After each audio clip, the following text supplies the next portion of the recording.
Vergüenza para los judíos, vergüenza para los israelíes, vergüenza para los judíos y vergüenza para todos los que tengan relación. Por primera vez en la historia, un primer ministro judío en funciones acusado de delitos que lo mandarían directo a la prisión. Las protestas se escuchan hasta el Pentágono como alarma para el mundo, porque si gana o pierde el primer ministro de Israel, podría arrastrar al mundo propio a una catástrofe sin precedente. ¿Por qué? Soy Roberto de la Madrid y esta noche, desde el lugar con más problemas del planeta, desde aquí, desde Oriente Medio, detrás de la razón.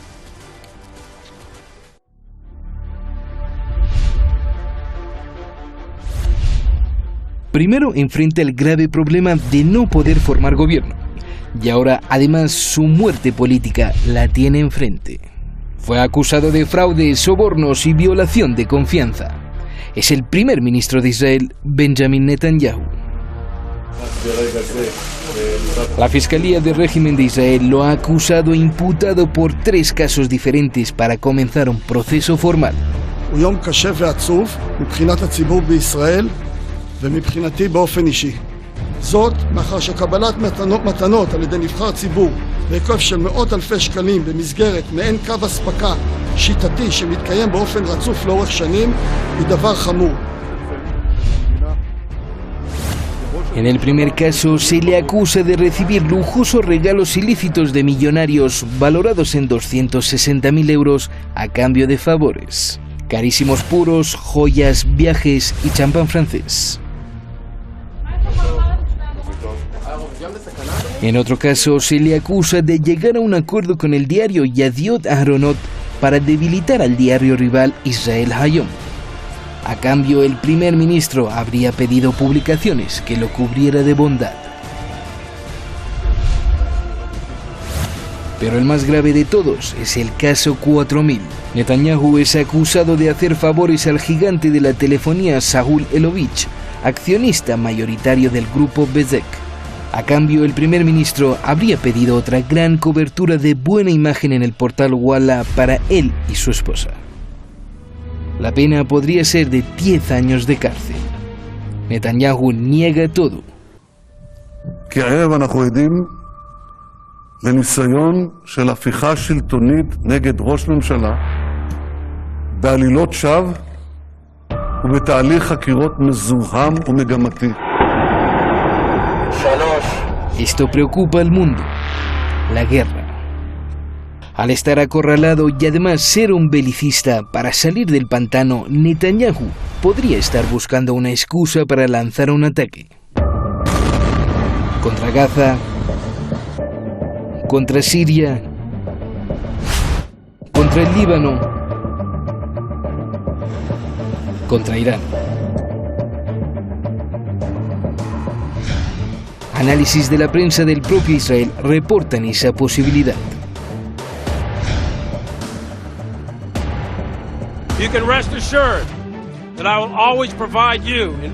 De hecho, el periódico Haaretz revela que han llegado generales estadounidenses del Pentágono para tratar de impedirlo.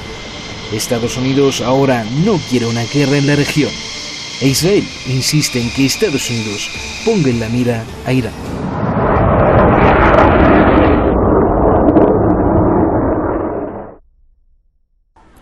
Pues como siempre, muchas gracias al equipo de Detrás de la Razón y muchísimas gracias a usted que siempre nos sigue en donde vayamos, como vayamos y como sea, a través de las diferentes redes sociales, a pesar de que nos cierren los portales y nos cierren las señales. Usted está ahí, muchas gracias. Vamos directamente con nuestros invitados.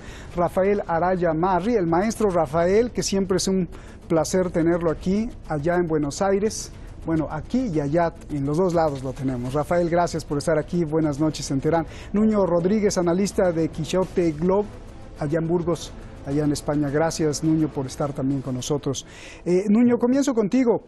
¿Por qué Estados Unidos ha enviado a generales del Pentágono a Israel? Están ahora allá. ¿Por qué? Hombre, Israel es uno de los focos calientes dentro de la zona de conflicto, como bien has dicho, de Oriente Medio. Tienen unos planes que desarrollar que están ahora mismo en suspenso por la situación política tanto en Estados Unidos como en Israel, y desde Israel se están reclamando acciones, como se han reclamado unos bombardeos sobre Siria en relación con el conflicto con Irán. Es normal que haya en el terreno de operaciones, que en el escenario de operaciones haya gente en el terreno analizando la situación. Puede que la noticia ya ha salido ahora, pero es que seguramente no haya dejado de haber nunca militares estadounidenses en Israel analizando la situación. Por eso no me parece una noticia que sea demasiado relevante. Lo que sí que me parece relevante, creo que va a ser el tema que vamos a tratar, que es la política interior de Israel, porque por primera vez se están viendo fisuras, ya no solo dentro de Israel, sino de cara al exterior. Y eso puede que sea lo más importante dentro del panorama, dentro del escenario de conflictos de Oriente Medio en estos momentos. Bien, sí, yo te lo pregunté en cuanto a la conexión entre las posibles, como se dice en México, patadas de ahogado de Netanyahu, que varios analistas consignan del propio Israel y del Pentágono, que podría en desesperación para salirse del pantano político, pues hacer un ataque para desviar la atención. Te lo pregunto a ti, Rafael, el hecho de que Netanyahu se está ahogando, ¿no podría ser algo muy negativo para toda la región? Belicista, como siempre, en Israel, lo que decía, están preocupados. De hecho, Estados Unidos ha enviado a estos generales, uno de los máximos, el domingo se reunió. ¿Qué piensas? ¿Es imposible esto? Más cuando también en las últimas semanas los militares de Irán están en máxima retórica advirtiendo al enemigo que ni se les ocurra. ¿Qué piensas? Roberto, buenas tardes, te saludo ahora oficialmente, digamos. Roberto, yo creo que un tigre acorralado va a hacer cualquier cosa con tal de preservar su propia integridad. Hemos visto cómo dentro del propio Likud comienzan a verse ciertas fisuras del partido de Netanyahu, comienzan a verse ciertas voluntades que tienen como orientación apartar al primer ministro actual, Benjamín Netanyahu, de su rol para que exista, digamos, lo más probable de cara a unas nuevas elecciones, la posibilidad de poder competir sin la sombra de un Netanyahu absolutamente acorralado, perseguido por la justicia, que convengamos también, no es el primer caso que se da en el Estado de Israel. Recordemos que el ex primer ministro Ehud Olmert también estuvo preso exactamente por casos de corrupción, el expresidente Katzab preso por violación o por intento de violación, por acoso sexual. Entonces también tenemos una tónica que nos marca la categoría moral de la dirigencia israelí, que evidentemente rompe con toda regla ética, digamos, con tal de mantenerse en el poder. Y yo no vería descabellado que estamos en un punto de peligro extremo de que Netanyahu, a la luz de los conflictos internos, pueda buscar una excusa externa para poder seguir convalidando el poco poder que le resta al interior del Estado de Israel y de alguna manera pasar por alto de esta manera el juicio que están llevando a cabo y poder, digamos, tal vez permanecer un tiempo más en el poder como primer ministro, Roberto. Eso que temes sería traducido, ¿no? Hablando con nombre y apellido, ataque, ¿no?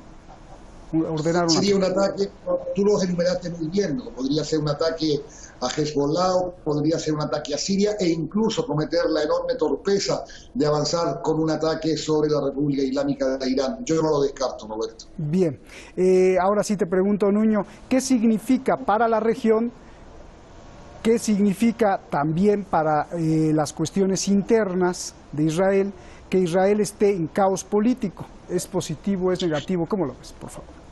Pues precisamente por la propia naturaleza de la situación, yo creo que es bastante complicado que la guerra interna, la fuerte guerra interna que tiene Israel en estos momentos vaya a ser solventada con un ataque exterior o con una cortina de humo con unos terceros actores. En estos momentos Israel está sufriendo un ataque de guerra política dentro de su propio territorio.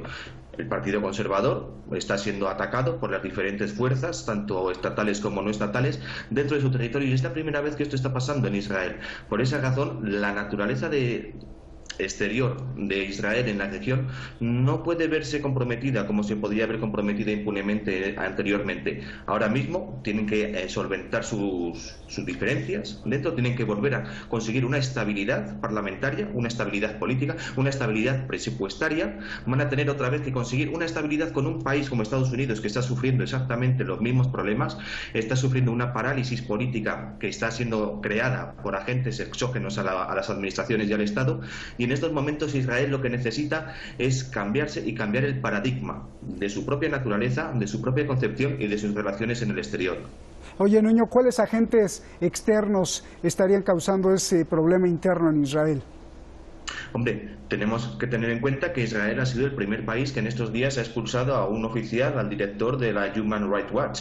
Hay muchas organizaciones dentro de Israel, muchas ONGs financiadas por el lobby globalista, como viene siendo George Soros, que están acosando a todas las instituciones que son nacionalistas o que son conservadoras dentro de muchos países. Y esta vez le ha tocado a Israel. Bien, pues eso es grave, ¿no? A ver,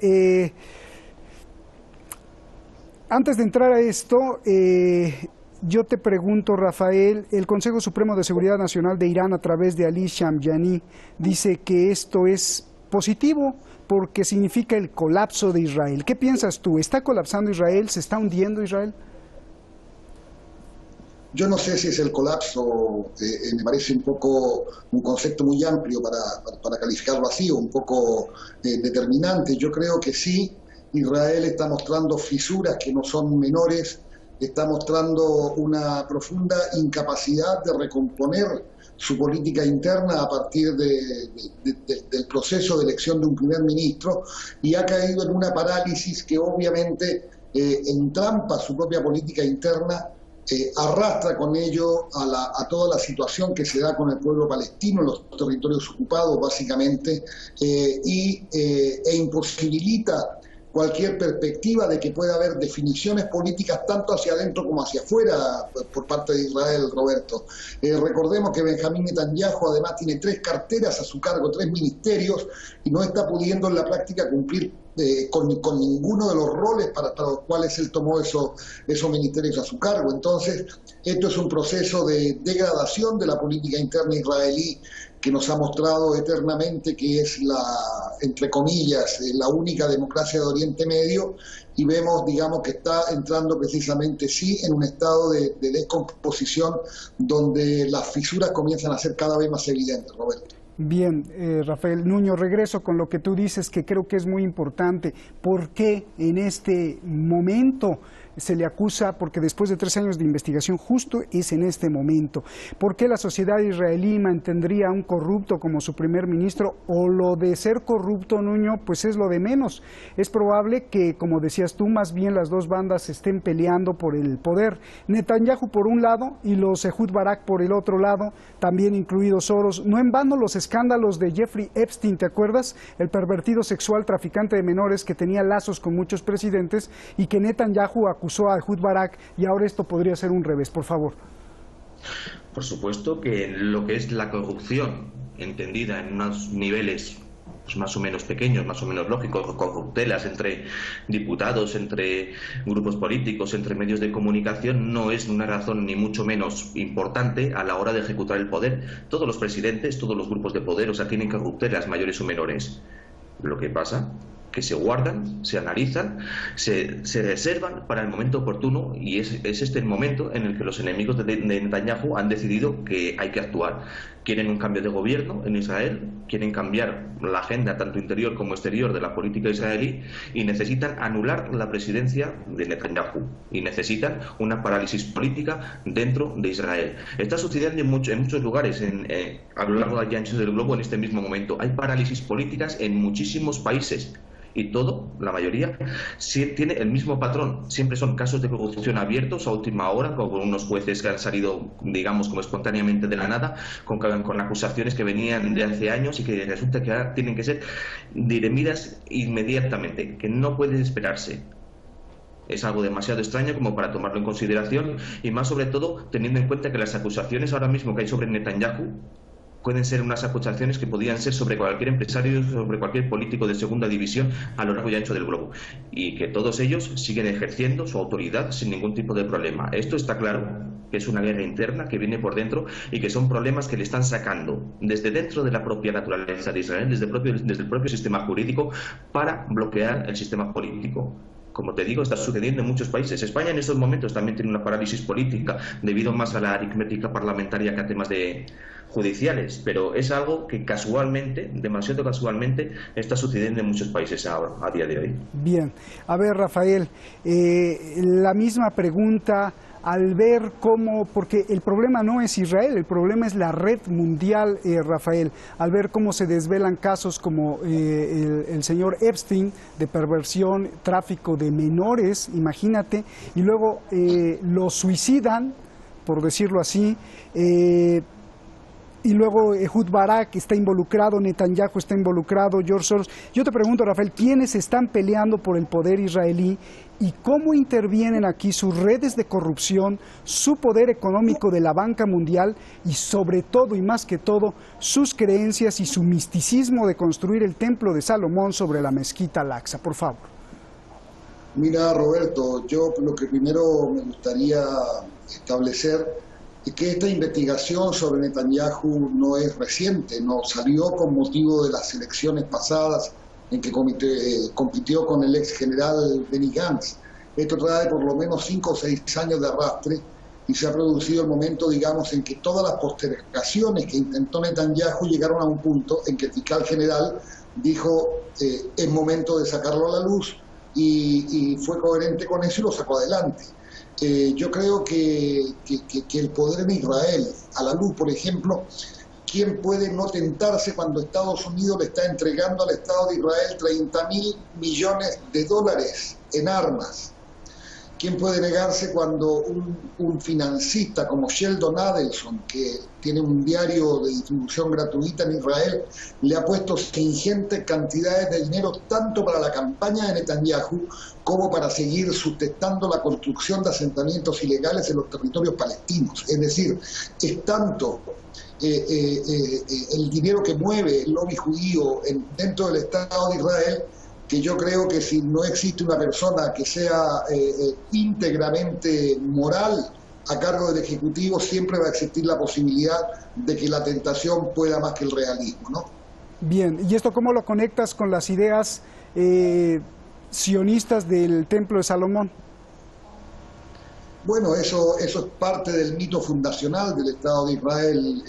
No nos olvidemos que eso es un simple concepto religioso, Roberto, que no tiene demasiado asidero en la realidad. Yo creo que Israel se ha construido en base a mitos, se ha edificado, digamos, construyendo un relato de la promesa divina, y lo vemos claramente cuando ellos decían, bueno, vamos a construir, Palestina es una tierra sin pueblo para un pueblo sin tierra, cuando allí vivía más de 1 millón de habitantes.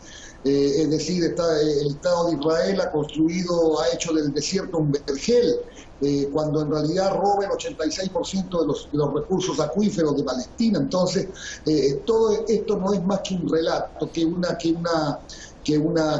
un cariz de promesa divina para intentar disfrazar la usurpación, la ocupación y la opresión de un pueblo, digamos, bajo la promesa supuesta de su propio Dios, Roberto. Bien.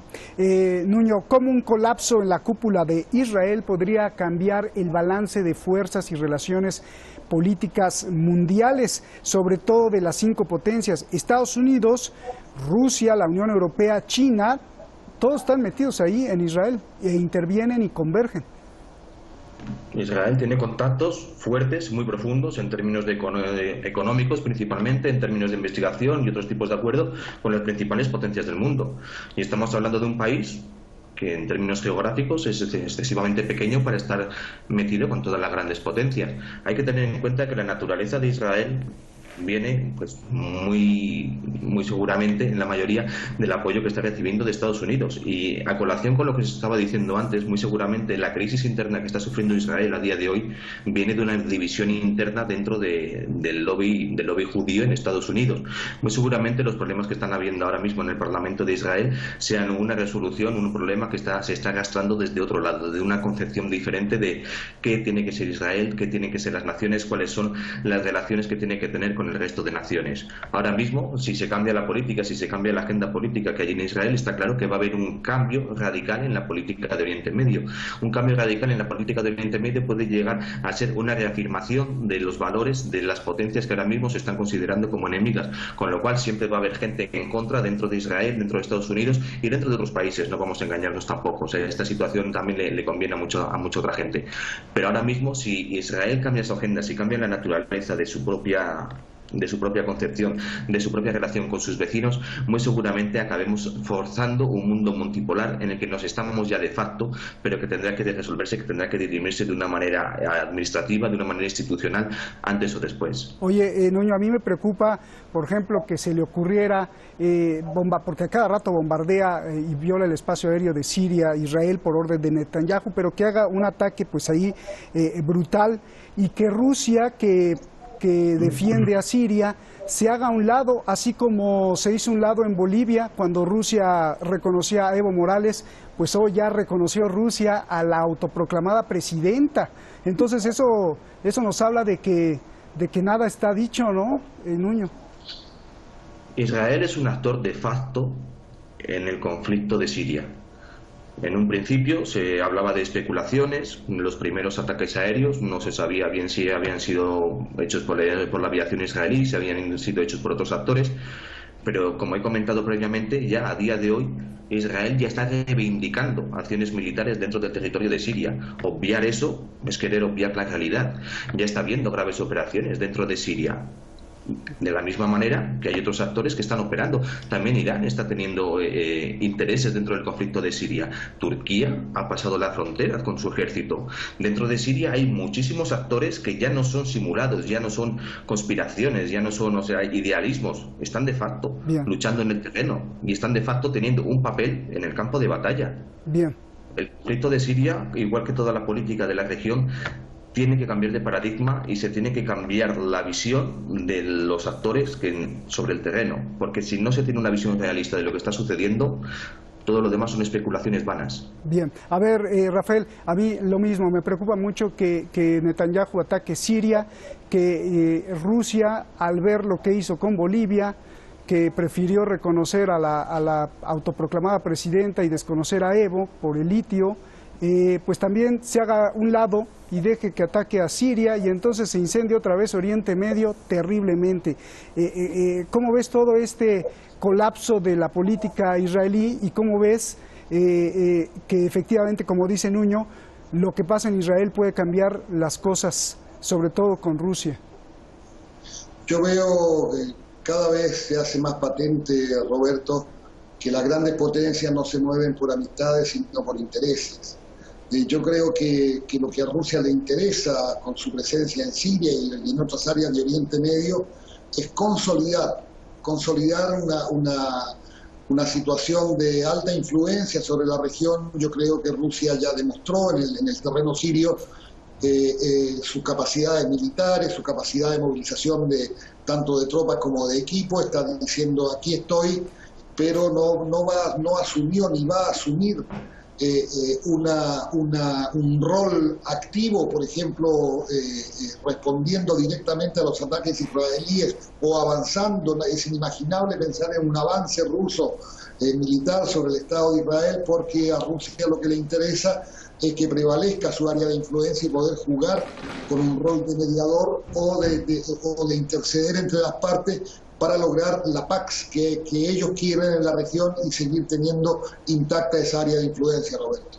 Pues te agradezco mucho. Ahí nos quedan muchas preguntas en el tintero. ¿Qué pasaría si Bernie Sanders gana la presidencia de Estados Unidos y ordena que una mitad del presupuesto militar enviado a Israel sea para los palestinos, tal como dijo Bernie Sanders? Imagínate cómo cambiarían las cosas.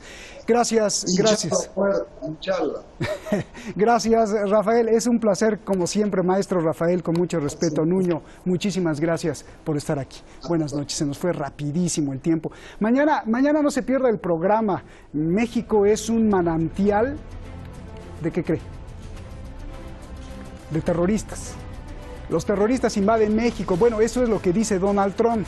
El problema grave no es que esté bromeando, ni tampoco si los narcos son verdaderos terroristas, sino que hay una ley especial en Estados Unidos, la ley 104-132, con la que se autoconceden el derecho de atacar a otros países. Dice textualmente: el presidente de Estados Unidos debe utilizar todos los medios, y digo todos, incluida la acción encubierta y la fuerza militar, para destruir a los terroristas en el extranjero. Además, podría castigar a los países que hospeden a terroristas. Esto es la guerra, ¿no? Trump planea declarar a los narcotraficantes mexicanos como terroristas. Y entonces, luz verde, ¿no? ¿Qué pasará mañana aquí en Detrás de la Razón? Bueno.